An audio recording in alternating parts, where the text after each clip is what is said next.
नमस्कार, today press India में आपका स्वागत है। मैं हूं आपके साथ फैज़ आब्दी और आप देख रहे हैं टुडे प्रेस इंडिया। कल जिस तरीके से प्रधानमंत्री ने बनारस का दौरा किया और उस गंदगी को छुपाने के लिए वहां के आला अधिकारियों ने उस पर हरे रंग के पोस्टरों को लगाकर सजा दिया ताकि प्रधानमंत्री वहां की गंदगी को ना देख सकें।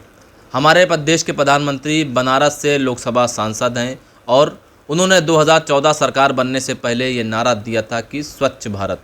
इसी मुद्दे पर बात करने के लिए हमारे साथ आज मौजूद हैं अलीगढ़ मुस्लिम यूनिवर्सिटी के पूर्व अध्यक्ष और पूर्व विधायक डॉक्टर हाफिज़ इरशाद साहब। आइए इनसे पूछते हैं। डॉक्टर हाफिज़ इरशाद साहब, सबसे पहले तो ये बताइए कि कल प्रधानमंत्री ने बनारस का दौरा किया और उसको जो गंदगी को छुपाने के लिए वहाँ के अधिकारियों ने लगाया, इससे क्या संदेश गया कि किस तरीके से उन्होंने जो नारा दिया था कि बनारस को हम कोटा बनाएंगे, तो इस पर क्या है आपकी? नहीं, भारतीय जनता पार्टी का तो ये चेहरा बन चुका है कि जो वो कहते हैं उसका उल्टा करते हैं। उन्होंने कहा कि शिक्षा को बढ़ावा देंगे, शिक्षा को ख़त्म कर दिया। उन्होंने कहा कि काला धन वापस लाएंगे, उन्होंने पूरे देश का धन बाहर भेज दिया। उन्होंने कहा था कि विकास करेंगे, तो उन्होंने विकास के नाम पर पूरे देश में विनाश कर दिया। उन्होंने कहा था कि बेटियों को आगे बढ़ाएंगे, उनको सुरक्षित रखेंगे। उन्होंने बेटियों की, इस सरकार में बेटियों की जो इज्जत है वो पूरा देश देख रहा है, बेटियों के साथ क्या व्यवहार हो रहा है। बेटी बचाओ बेटी पढ़ाओ का नारा दिया था और आज बेटियां इनके राज में बचने के प्रयास में पूरी ताकत लगा रही हैं, लेकिन बच नहीं पा रही हैं। तो इनका चरित्र है, ये जो कहेंगे। इन्होंने जिस पॉलिसी को पहले ऐलान किया था, स्वदेशी का एक ज़माने में नारा लगाते थे, लेकिन पूरा देशी विदेशियों के हाथ में बेच दिया। इन्होंने ये जो बनारस में जो गंदगी को छुपाने के लिए पर्दे लगाए हैं, ये दरअसल मोदी जी के अधिकारियों ने नहीं लगाए हैं।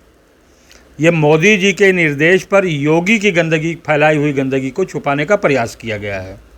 चलिए, एक सवाल और आपसे। आज जो सबसे बड़ा मुद्दा आज का है वो महंगाई है। पेट्रोल 100 रुपये के पार, मगर एक घड़ा जो सरकार के साथ है और एक घड़ा सरकार का अलग है।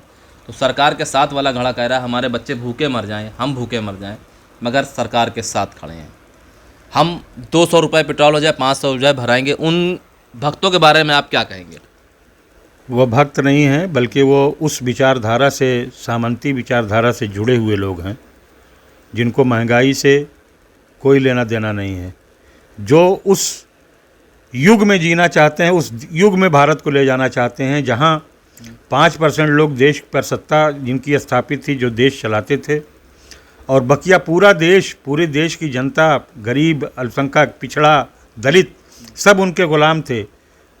वो उसी युग में, काले युग में देश को ले जाना चाहते हैं। उनको महंगाई उनका मुद्दा नहीं, उनका मुद्दा है एक उग्र हिंदू राष्ट्र जो सिर्फ ब्राह्मणों के अधिकारों की सुरक्षा के लिए, ब्राह्मणों की सुपरमेसी के लिए, जिसके लिए वो संघर्षरत हैं। तो एक सवाल और आपसे कि जिस तरीके से सरकार तानाशाही कर रही है लोगों के ऊपर, सरकार पेट्रोल सस्ता हो जा रहा है इंटरनेशनल मार्केट में और यहाँ पर महंगा, तब भी लोग खुश हैं, तो इस पर क्या है? लोग नहीं खुश हैं। आपने जिस धड़े का जिक्र किया है, जो संघ की विचारधारा से, जो ब्राह्मणवाद की विचारधारा से, जो हिटलर के अनुयायी हैं, वो उनकी सोच है। मीडिया से लेकर के भारत का हर एक तंत्र जिनके हाथ में है, वो खुशी का इजहार करें, या वो 85% यहाँ की जनता को के दमन के लिए वो कुछ भी कह सकते हैं और कुछ भी कर सकते हैं। उनको इसी में खुशी होती है जब दूसरों को, गरीब जनता को तकलीफ़ होती है। और एक सवाल, आखिरी सवाल आपसे ये कि 2022 चुनाव करीब है, सरकार ने अपनी मंशा साफ कर दी है। जो आतंकवादी लखनऊ में दिखाया और कश्मीर में आज जो ऑपरेशन चल रहा है, और तमाम जो दूसरी तरफ मुजफ्फरनगर से तार और मुरादाबाद से तार जोड़े जा रहे हैं, तो यह चुनावी शोषला है कि सच में कुछ ऐसा होने वाला है कि जिससे हिंदू मुसलमान कराया जाए? कोई आतंकवाद नहीं है। अब तक जितने लोग 20-20 साल, 22-22 साल मुस्लिम नौजवान जेलों में काट करके बेकसूर साबित हो करके आए हैं, जिनका जीवन नष्ट हो गया, जिनके जीवन जो नौजवानी में जेल भेजे गए और आज बूढ़े होकर के निकल रहे हैं, उनके जीवन का हिसाब वो क्यों नहीं यहाँ की अदालतें क्यों नहीं यहाँ के लोग इसका हिसाब मांगते कि जिन सैकड़ों नौजवानों का जीवन बर्बाद किया गया उनका हिसाब कौन देगा?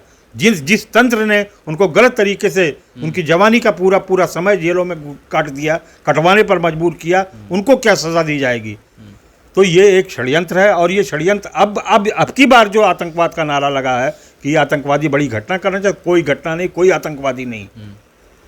ये पंचायत चुनाव में जिस तरीके से गुंडागर्दी करके, जिस तरीके से जनप्रतिनिधियों को मार करके, उनके साथ अत्याचार करके, उनको रोक करके उनके अधिकारों से वंचित किया गया है, जिस तरीके से लोकतंत्र की हत्या की गई है, जिस तरीके से वोटों की लूट की गई है, उसको छुपाने के लिए, उसके रिएक्शन को दबाने के लिए ये हिंदू मुस्लिम का विवाद खड़ा करने की कोशिश की जा रही है।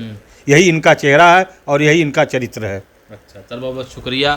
तो ये थे अलीगढ़ मुस्लिम यूनिवर्सिटी के पूर्व अध्यक्ष हाफिज इरशाद साहब, जो साफ तौर पर कह रहे हैं कि योगी की गंदगी को छुपाने के लिए मोदी का स्वागत इस तरीके से किया गया। हमारा ये वीडियो देखने के लिए आपका बहुत बहुत धन्यवाद। अगर आप हमारा ये वीडियो